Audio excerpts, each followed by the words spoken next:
At a quiet rest stop along I-94 in Michigan, what should have been a routine moment turned into a chilling reminder that sometimes even decades of justice served can't protect a black man from suspicion.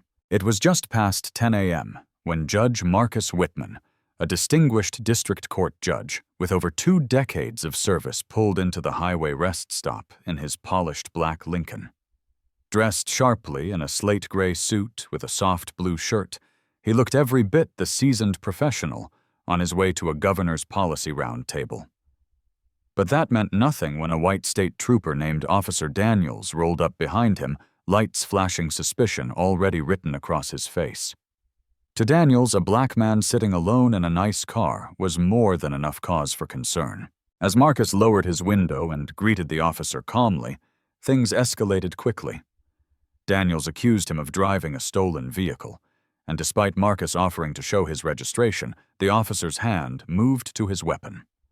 Within minutes, Marcus was ordered out of the vehicle, handcuffed by Daniels and his arriving partner, Officer Blake, all while stunned travelers looked on. A college student began filming. A retired vet muttered, "That man doesn't look like someone who stole anything." But to the officers, Marcus was just another suspect, not a judge, not a respected leader, just a profile. He didn't argue. He didn't resist. He walked to the cruiser with quiet dignity. But what the officers didn't know was this: the man they had just arrested would be presiding over their disciplinary hearing the very next day. Inside the sterile walls of the Michigan State Police Precinct, Judge Marcus Whitman sat silently on a rigid plastic chair, his wrists still bearing the red imprints of handcuffs.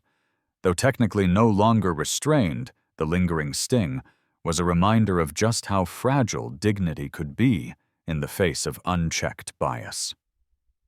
Around him, officers moved with the rhythm of routine, clicking keyboards, murmuring over dispatch radios, sipping lukewarm coffee, but no one looked at him. Not really. To them, he was just another nameless, middle-aged black man in a tailored suit, too calm to be innocent, too composed to be harmless.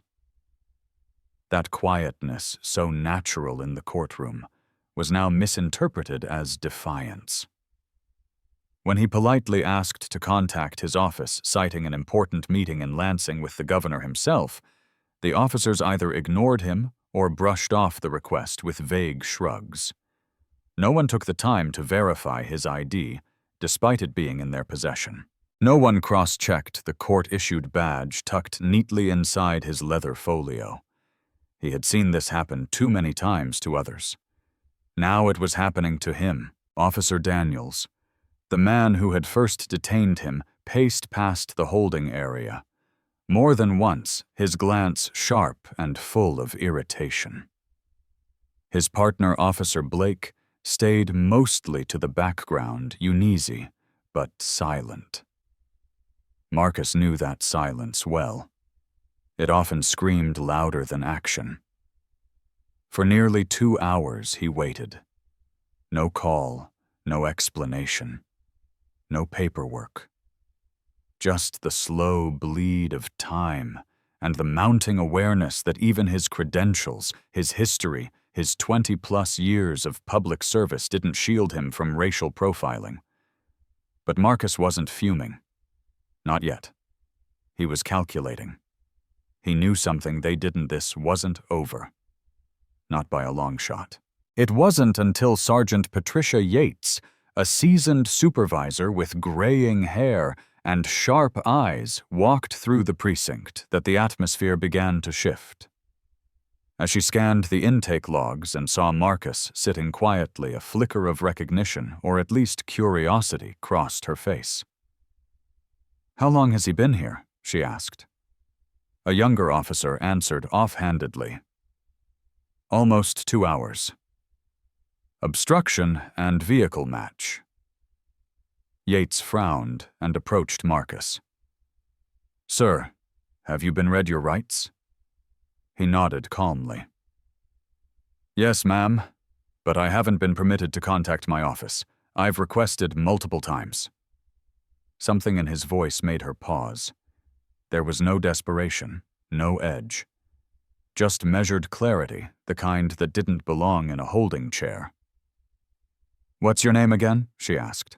"Marcus Whitman?" he said evenly. "I highly recommend someone verify that before this mistake becomes permanent." Yates walked over to a terminal and began typing. She didn't expect much, maybe an insurance agent, maybe a professor. But what she found made her eyebrows lift. Judicial credentials, statewide honors, academic achievements, and then the most startling discovery of all, presiding Judge Marcus L. Whitman, 14th District Court, State of Michigan. She blinked, then checked the profile photo. There he was, unmistakably the same man sitting just a few feet away in quiet dignity. What happened next sent ripples through the precinct. Yates marched back into the holding area, her boots clicking with renewed urgency. Daniels was still leaning against the wall, arms crossed in smug confidence, unaware of the storm about to hit. "You said you had a meeting in Lansing," Yates asked. "Yes," Marcus replied. "With the governor. Justice Reform Roundtable at noon." She swallowed hard. "Your Honor, I sincerely apologize. This should never have happened." Daniels straightened up like he'd been jolted by electricity. "Wait, Your Honor," he repeated, confused. "What do you mean?" Yates turned toward him slowly, her voice now ice-cold. "You arrested a sitting judge without probable cause. You searched his vehicle without a warrant. You denied him contact with legal counsel." Her words hit like hammer strikes. "This is serious." Daniel's smugness drained instantly. Blake's face went pale, but Marcus didn't gloat. He simply stood, adjusted his suit jacket, and looked at Yates with the same calm authority he carried in the courtroom. "May I contact the governor's office now?" he asked. Yates nodded solemnly. "Absolutely. And we'll have someone drive you there." As they walked through the precinct, whispers followed in their wake. Officers averted their eyes, some in embarrassment, some in fear. The man they had ignored, mishandled, and humiliated now moved through their world not just as a victim, but as someone who held the system's mirror up to its face. And what it saw was about to change everything. By the time Judge Marcus Whitman stepped into the governor's policy roundtable at the state capitol, the marble rotunda had already begun to buzz with unspoken tension.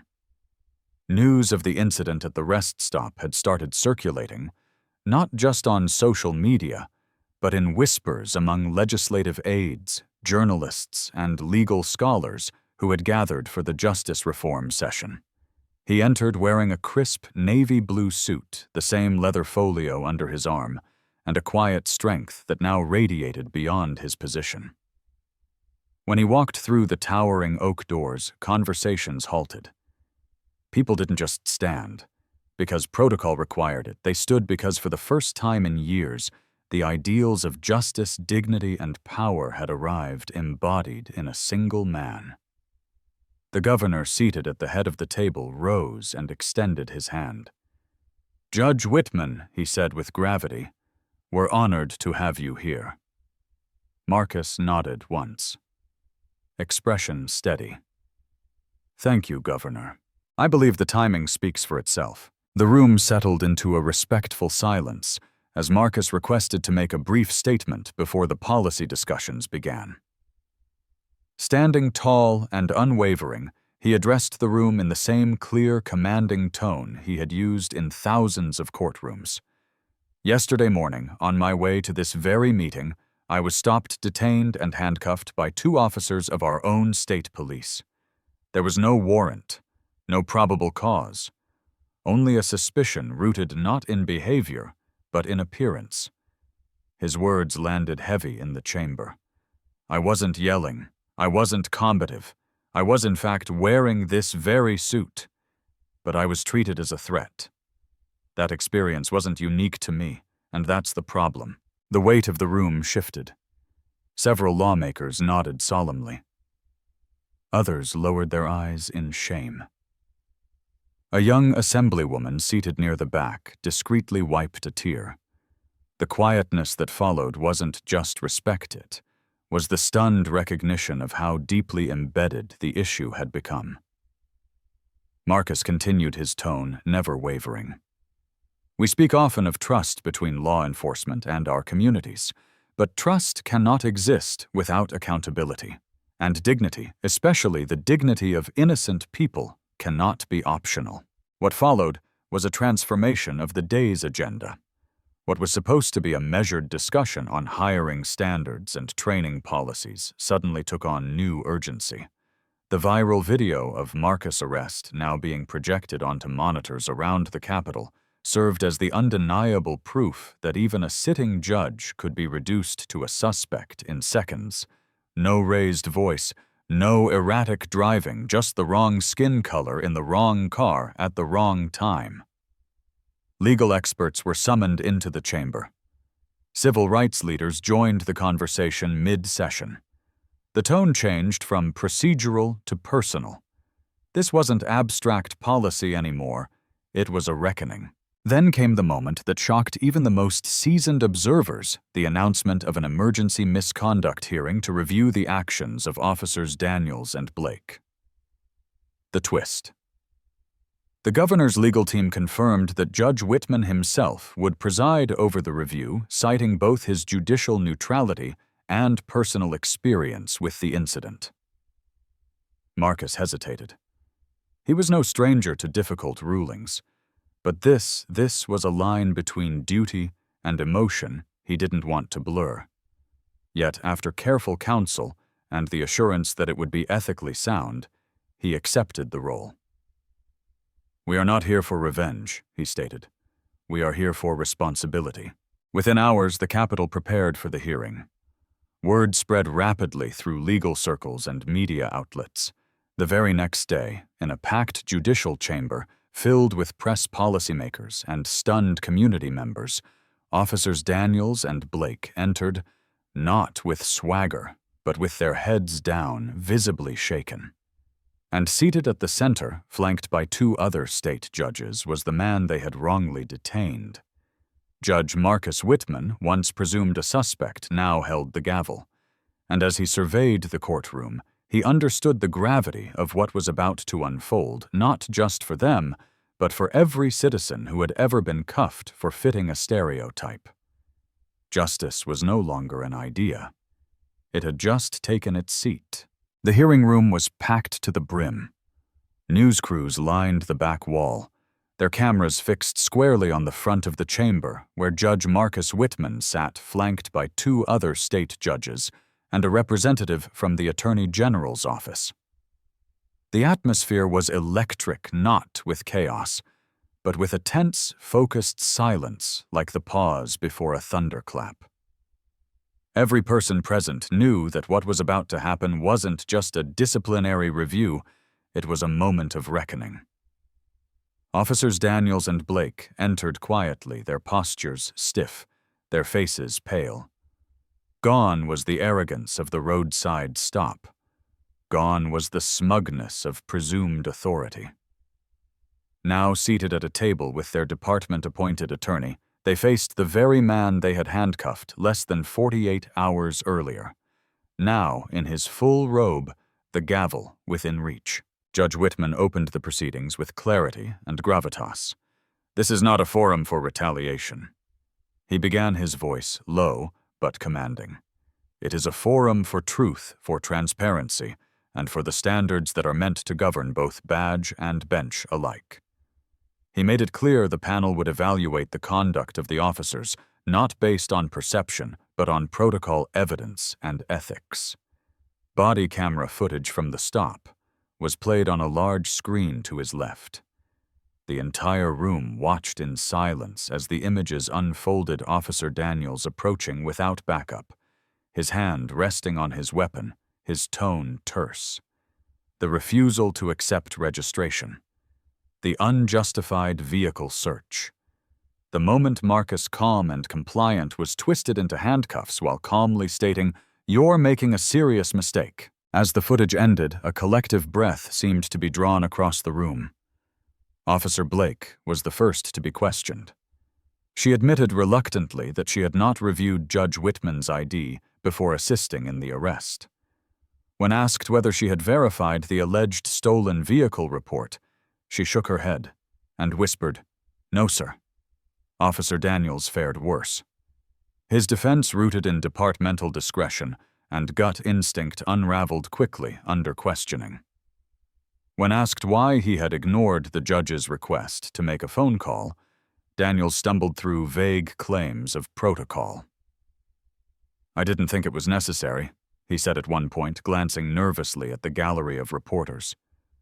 "I was just following what I believed to be standard practice." Judge Whitman didn't raise his voice.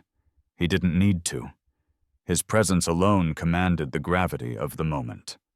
"Officer Daniels," he said, his tone firm yet even, "can you point to any part of your training that justifies the denial of legal communication to a detained person without charge?" Daniels said nothing. The silence that followed was devastating. Witnesses were brought forward, bystanders from the rest stop, including the college student who filmed the video and a retired Marine who had voiced concern during the arrest. Their testimonies aligned with the footage. Marcus was calm, composed, and respectful throughout. What stood in stark contrast was the unprovoked aggression from the officers, magnified by a lack of proper procedure and an evident presumption of guilt based solely on appearance. When the evidence review concluded, the panel recessed. The room buzzed, but not with noise, just with energy, the weight of what everyone had witnessed settling on their shoulders. 1 hour later, the panel returned, and Judge Whitman read the findings aloud. Officers Daniels and Blake were found to have acted with negligence, engaged in an unlawful search, violated departmental protocol, and perhaps most gravely, denied the civil rights of the individual they detained. This incident, Judge Whitman stated, reflects a misuse of authority grounded in personal bias and a dangerous lapse in professional judgment. The panel recommended that both officers be suspended without pay, pending a full investigation by the State Attorney General. As the ruling was delivered, Daniels sat motionless, jaw tight, staring down at the table. Blake nodded slowly, as if accepting what she had already come to understand. There was no shouting, no applause, just a heavy, necessary silence, the kind that follows a long-awaited truth. Outside the courthouse, protesters parted respectfully as the officers were escorted out, not with scorn, but with a quiet insistence the system had seen itself, and for once it had chosen accountability. Justice for a moment had spoken through the very man it tried to silence. By early evening, the storm that began as a roadside injustice had swept across the nation. The 27-second clip of Judge Marcus Whitman being arrested while calmly questioning the officers had now been shared over 2 million times. News anchors debated it. Live legal analysts dissected it in prime time, and activists flooded social media with hashtags like "Justice for Whitman," #dignity in cuffs, and #judged before justice. But the image that struck the deepest nerve wasn't the moment of the handcuffing, it was Marcus's expression. Not angry, not shocked, just heartbreakingly familiar. A man who had seen this play out in courtroom testimonies for decades was now living it firsthand. That look of quiet resolve, despite humiliation, pierced the public consciousness and became a symbol of something deeper than one arrest. It reflected a truth long spoken about, but rarely witnessed at such a high level, even at the top of the justice system. Black men were not immune to being profiled, silenced, and mishandled. Within 24 hours of his hearing's ruling, the ripple effect was seismic.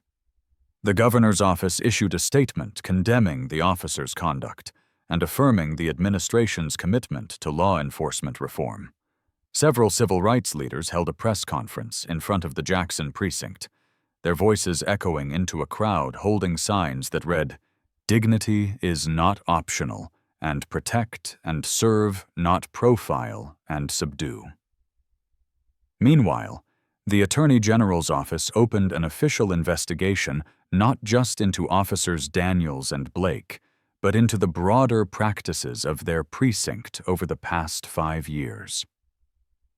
Internal Affairs began pulling arrest records, reviewing footage, and interviewing staff, their urgency now under public scrutiny. Inside the very precinct where the judge had been held, the mood had turned from routine to raw.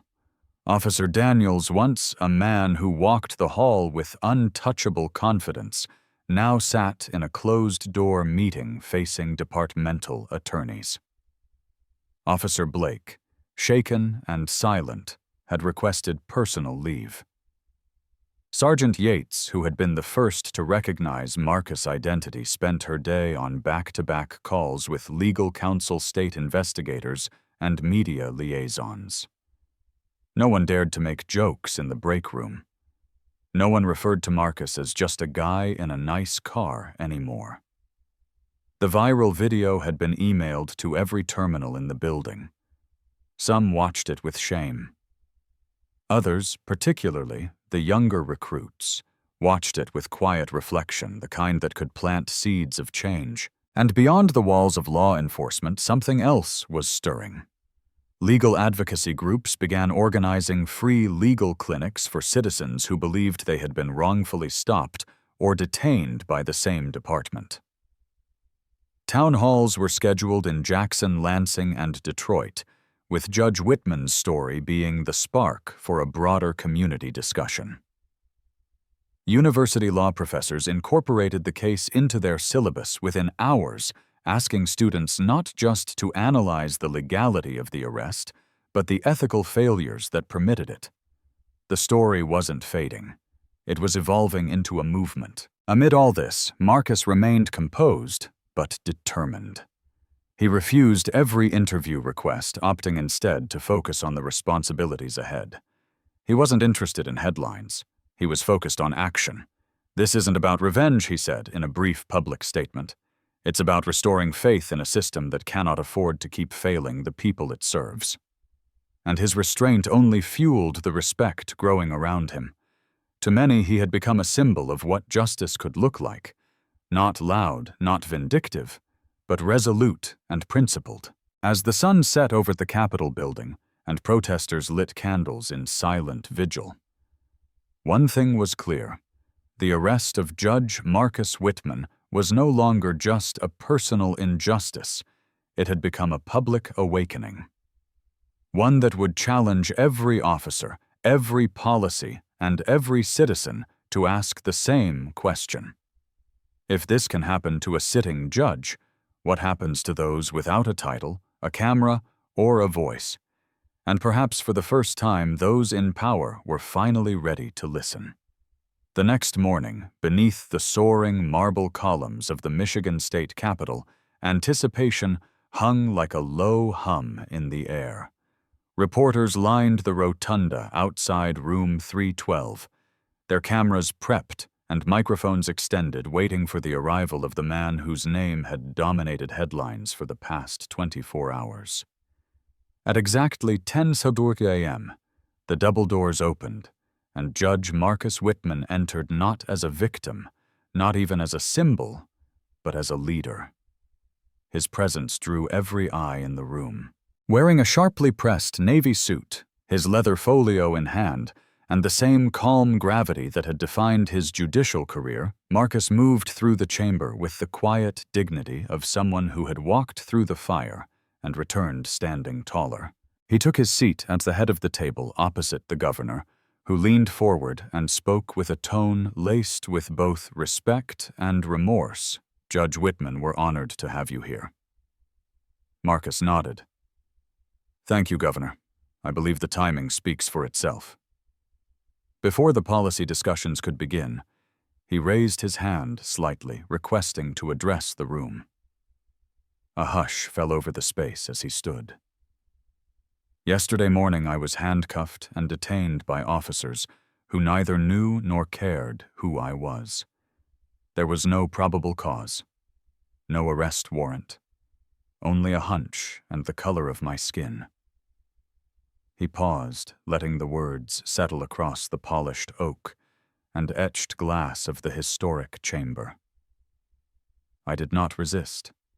I did not shout, but I also did not forget, not. His voice, though steady, carried a gravity that reached beyond law or politics.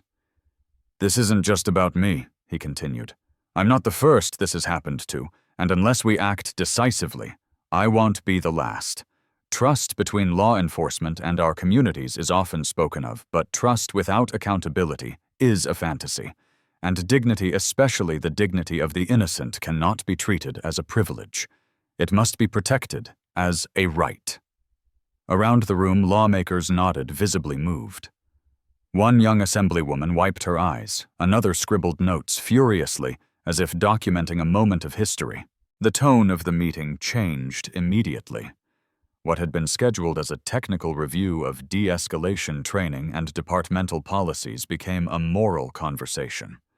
Video clips were reviewed again. Legal experts were summoned into the room. Civil rights leaders were ushered in from the halls. Then the unexpected happened. An emergency hearing was called to formally review the misconduct of Officers Daniels and Blake. With quiet humility, Marcus accepted the role of presiding authority. Though he initially hesitated, wanting to avoid the appearance of personal bias, the governor's legal team confirmed that no ethical barriers existed. And so the man who had been unjustly arrested just one day prior would now oversee the very system that had momentarily failed him. As word spread that the hearing would begin within hours, the Capitol shifted into a new gear. Staffers scrambled. Cameras were repositioned. Citizens gathered outside the rotunda holding signs waiting not just for justice, but for proof that the system could self-correct. Marcus sat calmly reviewing documents, aware of the symbolism, but more concerned with the truth. This wasn't just his story anymore. It belonged to every person who had ever been pulled over, profiled, or silenced. And now justice wasn't a vague aspiration. It was about to be placed on the record in real time, under the gavel of the man who refused to let dignity be optional. The emergency hearing began just after 2:00 p.m., in a chamber that felt more like a courtroom than a policy room. Every seat was filled legal staff, media crews, community leaders, and citizens who had waited patiently for a chance to witness history unfold. Judge Marcus Whitman took his place at the center of the panel, flanked by 2 fellow judges and a representative from the state attorney's office. Officers Daniels and Blake entered quietly, no longer clad in the confidence of the badge, but in the weight of their decisions. Gone were the clipped voices and stiff postures from the rest stop. In their place were pale expressions, nervous glances, and a recognition of the moment's gravity. Daniels barely looked up as body cam footage replayed on the monitor. Each ignored ID. Each unjustified escalation laid bare with timestamps and witness accounts. Officer Blake, when pressed by the panel, admitted she had not verified Marcus' identity and had acted without fully understanding the situation. Daniels tried to justify his actions by claiming he followed instinct and protocol, but under cross-examination, that narrative unraveled. His voice cracked when asked why he ignored Marcus' request for a phone call. "I didn't think it mattered," he muttered. Judge Whitman remained composed throughout, professional, but his tone was sharp with moral clarity. "It always matters," he said. "Every decision, every action, especially when you're the one holding power." After hours of review, the panel reached a unanimous decision. Both officers had violated protocol, acted negligently, and infringed on the rights of an innocent man. Their suspensions were upheld pending a deeper investigation.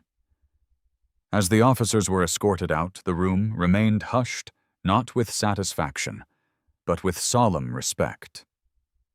For once, the system had looked inward and didn't flinch. True strength isn't found in the uniform or the title, it's in the integrity of our actions when no one's watching. Dignity is not a reward, it's a right, and justice only lives when we protect it for all, not just for some. If this story moved you, inspired you, or made you reflect on what justice should look like, leave a comment below and share your thoughts.